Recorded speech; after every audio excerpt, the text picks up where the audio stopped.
तंत्र बचाओ रैली में उपस्थित हमारे इंडिया अलायंस के सभी हमारे नेतागण, कार्यकर्तागण, पदाधिकारीगण, दिल्ली, पंजाब, बिहार से आए हुए सभी हमारे अभिभावक, बुजुर्ग, माताएं, बहनें और नौजवान युवा साथी, आप सबका इस रैली में हम स्वागत करते हैं। आप सब लोगों का अभिनंदन करते हैं। ये दिल्ली की भीड़ बता रही है कि मोदी जी जिस तरह से आंधी की तरह आए थे उसी तरह तूफान की तरह चले जाएंगे। पहला रैली हम लोगों ने पटना में किया, दूसरा बॉम्बे में किया और तीसरा आज जो है दिल्ली में हो रहा है। और मैं बता दूं, देश के कोने कोने में जहां भी हम लोग जा रहे हैं वहां जनता का साथ, आशीर्वाद मिल रहा है। आज हम सब लोग एकजुट हुए हैं देश के लोकतंत्र, देश के संविधान, देश के भाईचारा को बचाने के लिए। जिस हिसाब से देश में बांटने का काम किया जा रहा है, भाई को भाई से लड़ाया जा रहा है, नफरत की राजनीति की जा रही है, उसलिए हम सब नेता आपकी लड़ाई के लिए हम सब लोग आए हैं और आपकी लड़ाई लड़ रहे हैं। और हम लोग सब लोग चाहते हैं कि इस लड़ाई में आपका साथ मिले, आपका आशीर्वाद मिले और आपका प्यार मिले। जो लोग नारा लगाते हैं अब की बार 400 पार,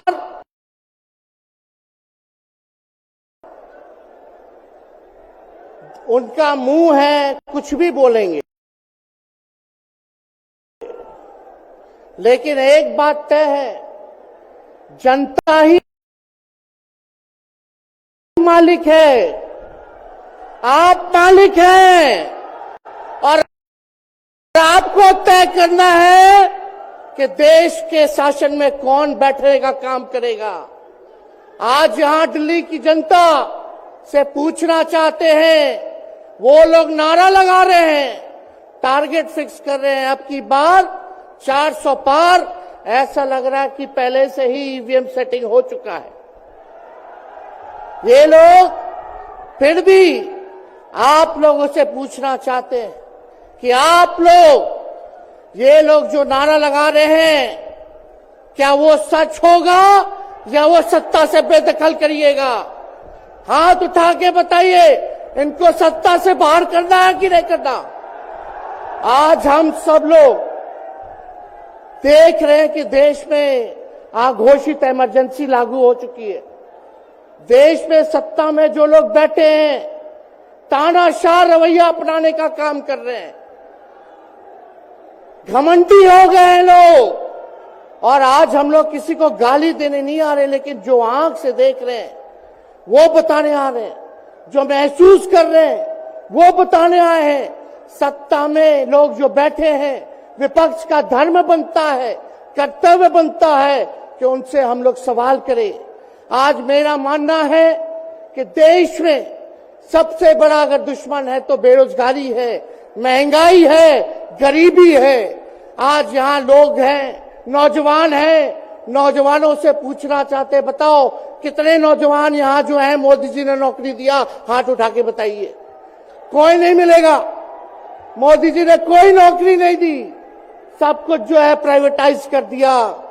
और हम लोगों ने बिहार में जब कांग्रेस लेफ्ट इंडिया अलायंस की सरकार थी, 17 महीने में 5 लाख नौकरी हम लोगों ने देने का काम किया। आज किसान तबाह है, युवा परेशान है, लेकिन किसानों से मोदी जी को मिलने का समय नहीं है। मोदी जी मिलते तो प्रियंका चोपड़ा से मिलेंगे, किसानों से नहीं मिलेंगे। अक्षय कुमार को इंटरव्यू देते थे पिछले चुनाव में, इस बार बिल गेट्स को बुला करके इंटरव्यू देने का काम कर रहे हैं। लेकिन किसानों की समस्या कैसे हल होगी ये नहीं बता रहे।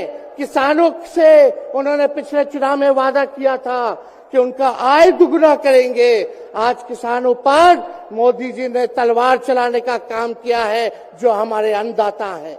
इसलिए आप सब लोग हम लोग जब आवाज उठाते हैं, तब मोदी जी और उनकी जो सेल है पार्टी की, उस पार्टी का सेल में कौन है? ईडी है, सीबीआई है, इनकम टैक्स है। लालू जी को तो कई बार सताया गया, मेरे ऊपर मुकदमा किया गया, मेरी मां पर, मेरी बहनों पर, मेरे जीजाओं पर, मेरे पिता के जितने संबंधी थे सब पर केस मुकदमा किया। अभी बिहार चले जाइए, कई हमारे नेताओं पे छापेमारी चल रही है, कई जगह ईटी का रेड चल रहा है, आईटी का रेड चल रहा है, लेकिन हम लोग घबराने वाले लोग नहीं। आज देश में जिस हिसाब से हेमंत सोरेन जी को और अरविंद केजरीवाल को गिरफ्तार करने का काम इन बीजेपी के लोगों ने किया है, तो उनको हम बता दें कि इनके गीदड़ भपकी से हम लोग डरने वाले नहीं हैं। हम लोग संघर्ष करने वाले लोग हैं, और पिंजरे में तो शेर ही को कैद किया जाता है। सब लोग शेर हैं, आप लोगों ने ताकत दिया है, आपकी लड़ाई हम लोग लड़ रहे हैं।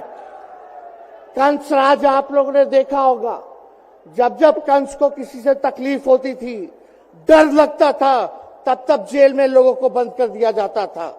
लेकिन जेल जाने से यहां कोई डरने वाला नहीं है।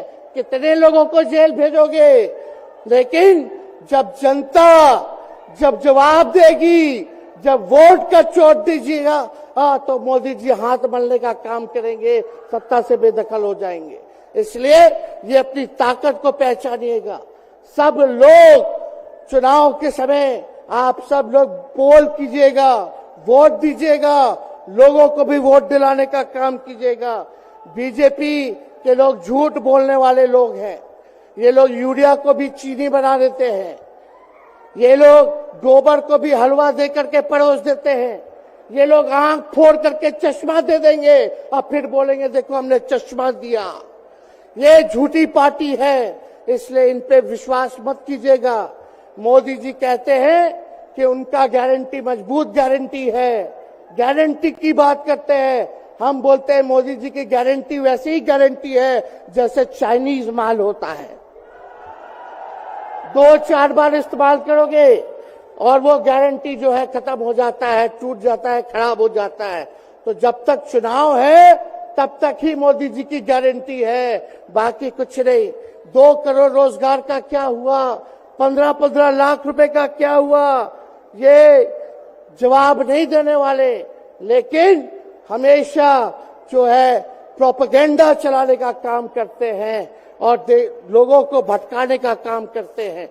इसलिए आप सब लोगों को सावधान रहना पड़ेगा। इनके झूठ पे आप लोग विश्वास मत कीजिएगा। और हम सब लोगों ने आज तस्वीर देखा, आज तस्वीर क्या देखा कि आज महामहिम राष्ट्रपति जी आडवाणी जी को भारत रत्न देकर के सम्मानित कर रही थी। मोदी जी आडवाणी जी के बगल में बैठे हुए हैं, राष्ट्रपति खड़ा होकर के सम्मानित कर दिए हैं, लेकिन मोदी जी खड़ा भी नहीं हुए राष्ट्रपति के सम्मान में, खड़ा भी नहीं हुए। इससे पहले भी हम लोगों ने तस्वीर देखी कि राष्ट्रपति पीछे पीछे चल रही है, मोदी जी आगे आगे चल रहे हैं। ये हम आप सब लोगों को बताना चाहते हैं कि इनका संविधान पे कोई विश्वास नहीं है। ये लोग नागपुरिया कानून को लागू करना चाहते हैं, आरएसएस के एजेंडे को लागू करना चाहते हैं। इसलिए ज्यादा कुछ ना कहते हुए एक आंकड़ा हम जरूर बताना चाहेंगे। देश में इंटरनेशनल लेबर ऑर्गेनाइजेशन ने सर्वे किया है, उसमें आंकड़े हैं कि आज देश में बेरोजगारों में से 83% युवा है। पढ़े लिखे युवाओं में बेरोजगारी लगभग 65% है। ग्रामीण क्षेत्रों में सिर्फ 17.5% युवाओं के पास ही काम है। यानी भारत की आत्मा गांव में 82% युवा आज बेरोजगार हैं और मोदी जी इसके बारे में कोई काम नहीं किया। आप एक बार विश्वास कीजिएगा, अगर इंडिया सरकार की अलायंस की सरकार बनती है तो नौजवानों को हम लोग नौकरी देने का काम करेंगे, बेरोजगारी को दूर करेंगे।